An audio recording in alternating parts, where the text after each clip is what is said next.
The years before the Hijrah were some of the heaviest in the Prophet's life. He had buried the two people who had protected his mission more than anyone else. Abu Talib, the shield that stood between him and the Quraysh, and Khadija, the comfort who strengthened his heart when the world turned against him. Then came the rejection of Ṭā'if, the stones, the mockery, the blood running down his blessed legs. It was a time when every door on earth seemed closed. And then Allah opened the doors from the heavens.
But the miracle was not just a gift, it was also a signal. A new chapter was about to begin, a chapter that required a new home, a new community, and a new foundation. The place prepared by Allah was already waiting. As the persecution in Makkah grew harsher, something unexpected was happening hundreds of kilometers to the north, in a city divided by generations of tribal conflict, Yathrib.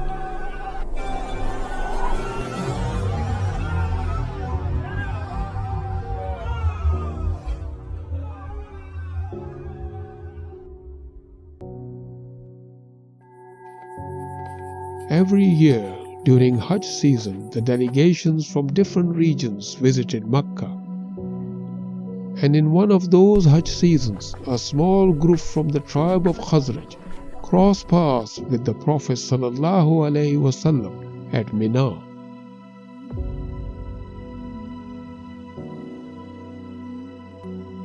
They listened quietly as he spoke about one Allah, about justice, mercy, and purpose, and something inside them moved. They turned to one another and said, "This is the very Prophet the Jews has been warning us about. Let us not allow them to believe in him before we do." Right there, during that sacred season, they accepted Islam. There was no public pledge, no formal gathering, just hearts opening to a message they instantly recognized as the truth. When they returned to Yathrib, they carried more than just memories. They carried a new faith, hidden like a seed beneath the soil, a seed that would eventually grow into the first united Muslim community. By the next year, word of the Prophet's message has quietly spread through the city. Homes were whispering the new faith, hearts were softening. A divided city was slowly discovering a path to peace. 12 believers from Yathrib came to meet the Prophet secretly at al-ʿAqabah. The night was silent, the valley was empty, and under the cover of darkness they pledged to abandon their old ways and live by the ethics and morality that Islam demanded. It was not yet a pledge of protection, but it was a promise of loyalty and faith. And it marked the first formal link between Islam and the city that would soon become his sanctuary. The Prophet ﷺ chose a companion whose character, intelligence, and sincerity could guide the early transformation. He was Mus'ab ibn Umair. Mus'ab was young, wise, deeply committed, and gentle in his approach. He was sent as the Prophet's representative to Yathrib, the first official teacher of Islam in that land. He lived with Asad ibn Zurara, teaching Quran, explaining the faith, and visiting families one by one. Through him, some of the city's most influential leaders embraced Islam. Aus and Khazraj, two tribes long locked in conflict, started sitting together, learning together, hoping together. And slowly, Yathrib began to change. The seeds planted by that first small delegation had taken root. Now, under Mus'ab's patient guidance, the message was blooming, house by house, heart by heart. Leading figures from both Aus and Khazraj embraced Islam through his dedication.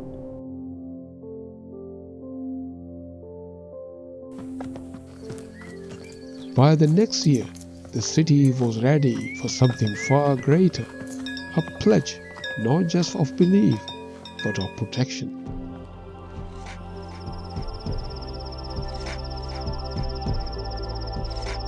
On another silent night at al-ʿAqabah, 73 men and 2 women from Yathrib gathered in a secret around the Prophet.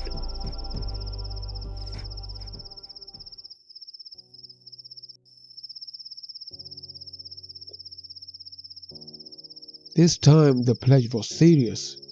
This time it meant sacrifice, and this time it meant war if necessary.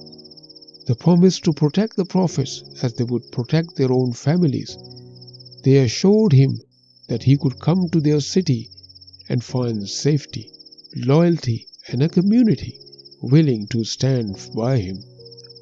This was the turning point. The door of migration opened.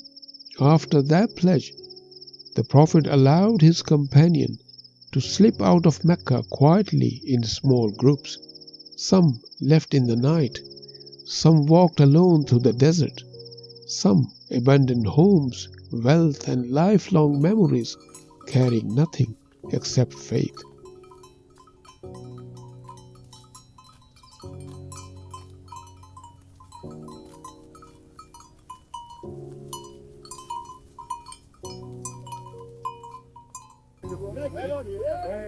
In Yathrib, families opened their doors wide, welcoming the newcomers like honored guests. The city began to transform, preparing for the arrival of the man who still remained in Mecca, the Prophet of Allah sallallahu alaihi wasallam. Quraysh watched their city emptying day by day. Islam was growing elsewhere. Their influence was slipping. Desperate and frightened, they met at Darul Nadwa to make the final decision. Voices argued, exile him, imprison him, kill him. And finally, they agreed on one plan, a coordinated assassination. One warrior from each clan would strike together, so Banu Hashim could not seek revenge.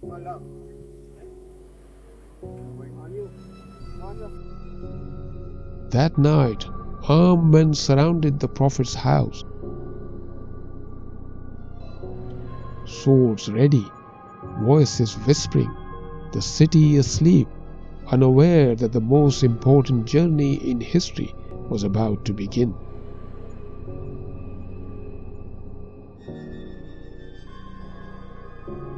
Inside the house, the Prophet ﷺ turned to young ʿAli and told him to lie in his bed. The instruction was simple, but the weight was enormous. ʿAli obeyed without hesitation. Outside, the assassins watched the salute under the blanket, thinking the Prophet was still inside, but he already stepped out.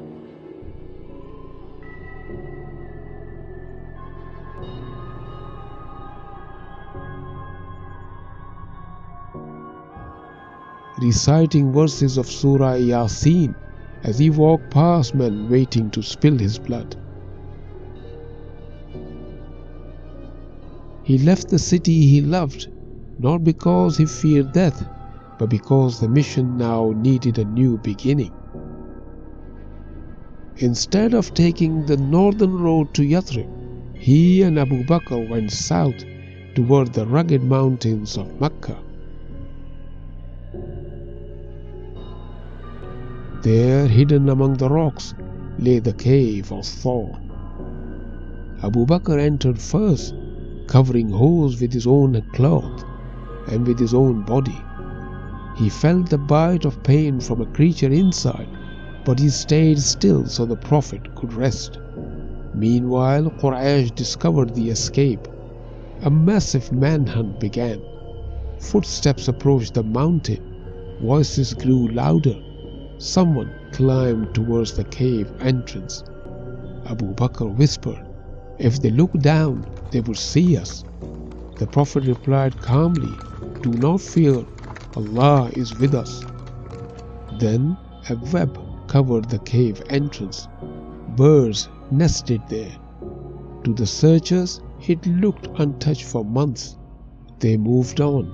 Faith had protected them in the simplest way. 3 days later, under the cover of the night, they left the cave with a trusted guide. But Quraysh had posted rewards everywhere. 100 camels for capturing Muhammad and Abu Bakr.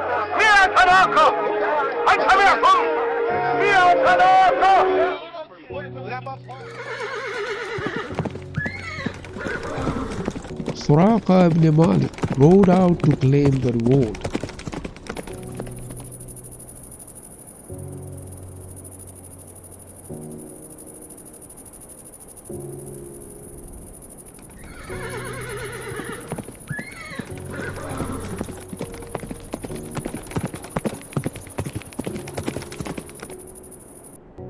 He spotted them in a distance and charged forward, but his horse stumbled.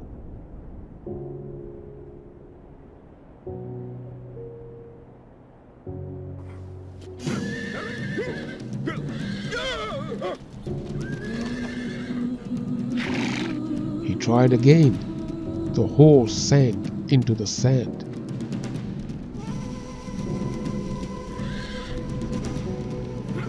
He realized this was no ordinary escape.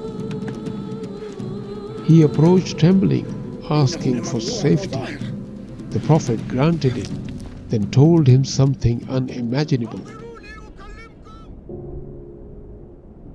Suraqah, one day you will wear the bracelets of the Emperor of Persia.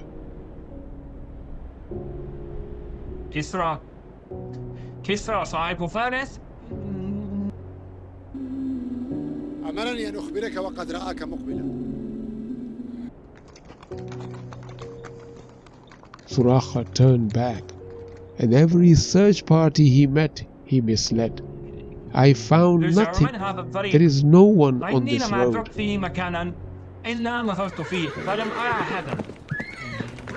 The protector of the Quraysh became the protectors of the Hijrah without even realizing it.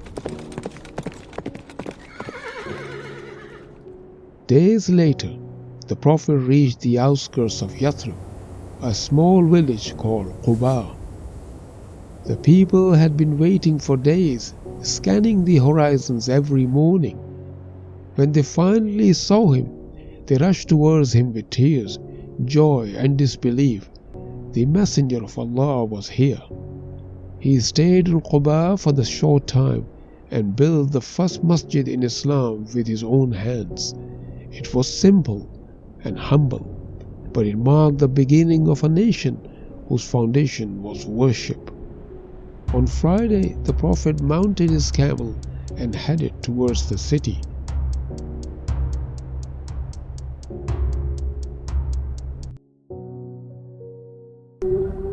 The streets overflowed, children climbed rooftops, voices filled the air. He had arrived, he has arrived.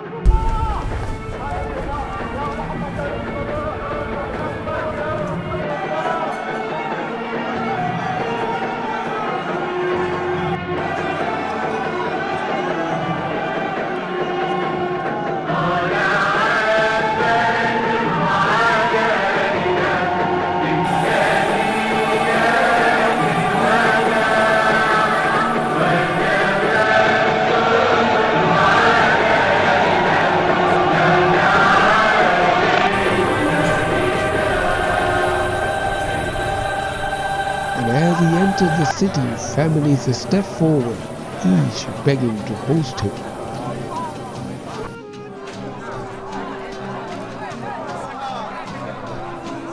He gently declined letting his camel walk freely. "It is commanded," he said. The camel stopped at a piece of land belonging to two orphan boys. There the Prophet purchased the land and began building what would become Masjid al-Nabawi. The Prophet carried bricks with his own hands, side by side with his companions.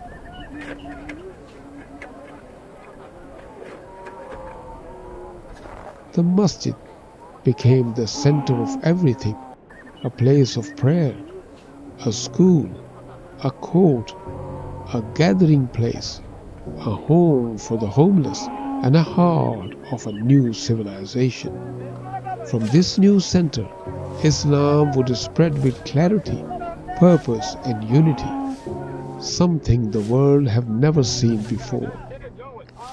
The Hijrah was not an escape, it was a turning point from a persecuted minority to a united community, from isolation to leadership, from a cave in the mountains to a luminous city of hope.